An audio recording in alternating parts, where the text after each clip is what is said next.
ಮಾನವನು ತನ್ನ ಜೀವನದ ಸಂಘರ್ಷದ ಹಾದಿಯಲ್ಲಿ ತಾನು ಏನು ಎಂಬುದನ್ನೇ ಮರೆತಿದ್ದಾನೆ. ಅದೇನೆಂದರೆ ಮಾನವೀಯತೆಯ ಮೌಲ್ಯಗಳು.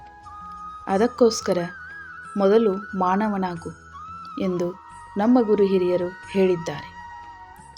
ಸ್ನೇಹಿತರೆ, ಒಂದು ಮೇಜಿನ ಮೇಲೆ ಕ್ರಿಕೆಟ್ ತಾರೆಯರು, ಸಿನಿಮಾ ತಾರೆಯರ ಭಾವಚಿತ್ರಗಳನ್ನು ಇಡಿ. ಅದರ ಜೊತೆಗೆ ನಿಮ್ಮ ಭಾವಚಿತ್ರವೊಂದನ್ನು ಇಡಿ. ನಿಮ್ಮ ಮಗನನ್ನು ಕರೆದು ಇದರಲ್ಲಿ ನಿನ್ನ ಹೀರೋ ಯಾರೆಂದು ಕೇಳಿ ನೋಡಿ. ಅವನು ಖಂಡಿತ ನಿಮ್ಮ ಚಿತ್ರ ತೋರಿಸುವುದಿಲ್ಲ. ನಿಮ್ಮ ಹೊಟ್ಟೆಯಲ್ಲಿ ಹುಟ್ಟಿದ ಮಗನಿಗೆ ಅಥವಾ ಮಗಳಿಗೆ ನೀವು ಹೀರೋ ಆಗದಿದ್ದರೆ ತಂದೆ ಎನ್ನುವ ಅಥವಾ ತಾಯಿ ಎನ್ನುವ ಪದಕ್ಕೆ ಅರ್ಥವೇ ಇರುವುದಿಲ್ಲ. ಮಕ್ಕಳಿಗೆ ತಂದೆ ತಾಯಂದಿರೇ ಹೀರೋ ಹೀರೋಯಿನ್ ಆಗದಿದ್ದರೆ ತಂದೆ ತಾಯಿಗಳು ಬಿಸ್ಕೆಟ್ ಹಾಗೂ ಮೊಬೈಲ್ ತಯಾರಿ ಮಾಡುವ ಕಾರ್ಖಾನೆಗಳಾಗಿ ಬಿಡುತ್ತಾರೆ. ಮಕ್ಕಳಿಗೆ ಆಸ್ತಿ ಬಿಟ್ಟು ಹೋದವರು ತಂದೆಯಾಗುವುದಿಲ್ಲ. ಮಕ್ಕಳಿಗೆ ಆದರ್ಶ ಕೊಟ್ಟು ಹೋದವರು ನಿಜವಾದ ತಂದೆಯಾಗುತ್ತಾರೆ.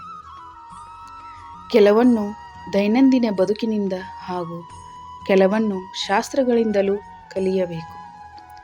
ಶಾಸ್ತ್ರ ಎಂದರೆ ಏನು ಮಾಡಬೇಕು ಹಾಗೂ ಏನು ಮಾಡಬಾರದು ಮತ್ತು ಒಳ್ಳೆಯದು ಕೆಟ್ಟದ್ದನ್ನು ತಿಳಿಸಿಕೊಡುವುದು. ಅದಕ್ಕೆ ಬದುಕು ಎಂಬುದು ನಮ್ಮೆಲ್ಲರಿಗೂ ದೊರೆತ ಅಮೂಲ್ಯವಾದ ಕಾಣಿಕೆ. ತಾಳ್ಮೆ, ಪರೋಪಕಾರ, ಸಹಬಾಳ್ವೆ, ಕರುಣೆ ಮುಂತಾದ ಮೌಲ್ಯಗಳನ್ನು ಈ ಜೀವನದಲ್ಲಿ ರೂಢಿಸಿಕೊಂಡು ಜೀವನವನ್ನು ಸಾರ್ಥಕವಾಗಿಸಬೇಕು. ಈಗ ನೋಡಿ, ಮನುಷ್ಯನಿಗೆ ಏನಾದರೂ ಆಗು ಮೊದಲು ಮಾನವನಾಗು ಅಂತ ಹೇಳುತ್ತಾರೆ. ಅದೇ ಥರನಾಗಿ ಹುಲಿಗೆ ಏನಾದರೂ ಆಗು ಮೊದಲು ಹುಲಿಯಾಗು ಅಂತ ಯಾವುದೇ ಹುಲಿಗೆ ಹೇಳುವುದಿಲ್ಲ. ಅದೇ ರೀತಿ ಆಕಳಿಗೆ ಯಾರಾದರೂ ಏನಾದರೂ ಆಗು ಮೊದಲು ಆಕಳು ಆಗು ಅಂತ ಯಾರೂ ಹೇಳುವುದಿಲ್ಲ. ಆದರೆ ಮನುಷ್ಯನಿಗೆ ಮಾತ್ರ ಏಕೆ ನೀನು ಮಾನವನಾಗು ಅಂತ ಹೇಳುತ್ತಾರೆ? ಯಾಕೆಂದರೆ ಮನುಷ್ಯ ಮನುಷ್ಯನಂತೆ ಕಾಣುತ್ತಾನೆ ಹೊರತು ಮನುಷ್ಯನ ತರಹ ಇಲ್ಲ ಮತ್ತು ಮನುಷ್ಯತ್ವದ ಹಾದಿಯಲ್ಲೂ ಇಲ್ಲ. ಅಸೂಯೆ, ದ್ವೇಷ, ಮೋಸ, ಕಪಟತನವನ್ನು ತನ್ನಲ್ಲಿ ಒಗ್ಗೂಡಿಸಿಕೊಂಡಿದ್ದಾನೆ.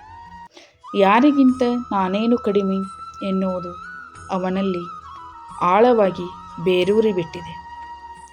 ಆಡಂಬರದ ಬದುಕಿಗೆ ಹೊಂದಾಣಿಕೆಯಾಗಿದ್ದಾನೆ. ತೋರಿಕೆಯ ಜೀವನವನ್ನು ಅತಿ ಹೆಚ್ಚು ಪ್ರೀತಿಸುತ್ತಿದ್ದಾನೆ. ಹಣದ ದುರಾಶೆಯಿಂದ ಸಂಬಂಧಗಳ ಮೌಲ್ಯವನ್ನು ಮರೆತಿದ್ದಾನೆ. ಅದೇನೋ ಅಂತಾರಲ್ಲ, ಅಲ್ಪನಿಗೆ ಐಶ್ವರ್ಯ ಬಂದರೆ ಅರ್ಧರಾತ್ರಿಯಲ್ಲಿ ಕೊಡೆ ಹಿಡಿದಂತೆ. ನಾನು ನನ್ನದು ಎಂಬುದನ್ನು ಬಿಟ್ಟು ಸಂಬಂಧಗಳಿಗೆ ಹಾಗೂ ಭಾವನಾತ್ಮಕ ಮೌಲ್ಯಗಳಿಗೆ ಬೆಲೆ ಕೊಡಬೇಕು. ಕೆಲವು ವಿಷಯಗಳನ್ನು ಇನ್ನೊಬ್ಬರನ್ನು ನೋಡಿ, ಕೆಲವೊಂದನ್ನು ಪುಸ್ತಕಗಳನ್ನು ಓದಿ, ಕೆಲವನ್ನು ಜ್ಞಾನದಿಂದ ತಿಳಿದುಕೊಳ್ಳಬೇಕು. ಯಾರೋ ಏನೋ ಮಾಡುತ್ತಾರೆ ಅಂತ ನೀನು ಮಾಡಬೇಡ. ಸರಿ ತಪ್ಪು ಆಲೋಚಿಸಿ ಸ್ವಂತಿಕೆಯಿಂದ ಕೆಲಸ ಮಾಡುವುದನ್ನು ಕಲಿಯಬೇಕು. ಕೆಲವು ವಿಷಯಗಳನ್ನು ಸಜ್ಜನರ ಸಂಗದಿಂದ ಅರಿತುಕೊಳ್ಳಬೇಕು. ಹಾಗಾದರೆ ಯಾರು ಸಜ್ಜನರು ಎಂಬ ಪ್ರಶ್ನೆಗೆ ಉತ್ತರ ಹುಡುಕುತ್ತಾ ಹೋದಾಗ ಅರಿವಾಗುವುದು. ಯಾರ ಬಳಿ ಕುರಿತು ಮಾತನಾಡಿದರೆ ಸಮಾಧಾನ ಸಿಗುವುದೋ ಹಾಗೂ ಯಾರ ಬಳಿ ನಮ್ಮ ಮನದ ನೋವನ್ನು ಹಂಚಿಕೊಂಡಾಗ ಮನದ ತಾಪ ಕಡಿಮೆಯಾಗುವುದೋ, ಯಾರಿಂದ ನಮಗೆ ನಮ್ಮ ಸಮಸ್ಯೆಗೆ ಒಳ್ಳೆಯ ಮಾರ್ಗದರ್ಶನ ಸಿಗುವುದೋ ಅವರೇ ನಮ್ಮ ಪಾಲಿನ ಸಜ್ಜನರು. ಸ್ನೇಹಿತರೆ, ಈ ಸಂದರ್ಭದಲ್ಲಿ ನೆನಪಾಗುವ ಕಥೆ ಎಂದರೆ ಇದ್ದಿಲು ಮತ್ತು ಬೆಂಕಿ ನಡುವಿನ ಸಂಭಾಷಣೆ. ಒಂದು ದಿನ ಇದ್ದಿಲಿಗೆ ತನ್ನ ಮೈಬಣ್ಣದ ಕುರಿತು ತನಗೇ ಬೇಜಾರಾಯಿತಂತೆ.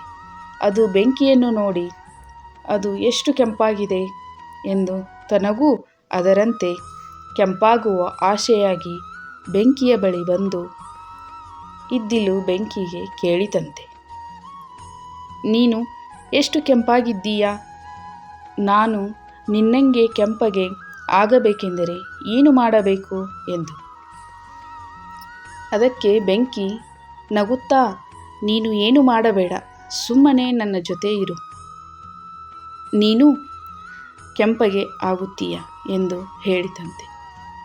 ಅದೇ ರೀತಿ ಒಂದು ಬಿದಿರು ಕಟ್ಟಿಗೆ ಮಾರೋನ ಕೈಗೆ ಸಿಕ್ಕರೆ ಸುಟ್ಟು ಬೂದಿಯಾಗುತ್ತದೆ. ಕೊಳಲು ಮಾಡುವವನ ಕೈಗೆ ಸಿಕ್ಕರೆ ಕೃಷ್ಣನ ಕೈಯೊಳಗಿನ ಕೊಳಲಾಗುತ್ತದೆ. ನೀವು ಯಾರ ಸಂಗ ಮಾಡುತ್ತೀರಿ ಎನ್ನುವುದರ ಮೇಲೆ ನಿಮ್ಮ ವ್ಯಕ್ತಿತ್ವ ರೂಪುಗೊಳ್ಳುತ್ತದೆ. ದೊಡ್ಡ ವ್ಯಕ್ತಿಗಳ ಸಂಗ ಮಾಡಿದರೆ ಕೈ ಮುಗಿಯುತ್ತಾರೆ. ದುಷ್ಟ ವ್ಯಕ್ತಿಗಳ ಸಂಗ ಮಾಡಿದರೆ ನಿಂದನೆಗೆ ಒಳಗಾಗಬೇಕಾಗುತ್ತದೆ. ಅದಕ್ಕೆ ಹಿರಿಯರ ಗಾದೆ ಇದೆ, ಸಜ್ಜನರ ಸಂಗ ಹೆಜ್ಜೇನು ಸವಿದಂತೆ, ದುರ್ಜನರ ಸಂಗ ಹೆಜ್ಜೇನು ಕಡಿದಂತೆ. ಮನುಷ್ಯನ ಮನಸ್ಸು ಅಂದರೆ ಮಣ್ಣಿನ ಗೋಡೆ ಇದ್ದ ಹಾಗೆ, ಎಷ್ಟೇ ತೊಳೆದರೂ ಕೆಸರು ಹಾಗೇ ಇರುತ್ತದೆ.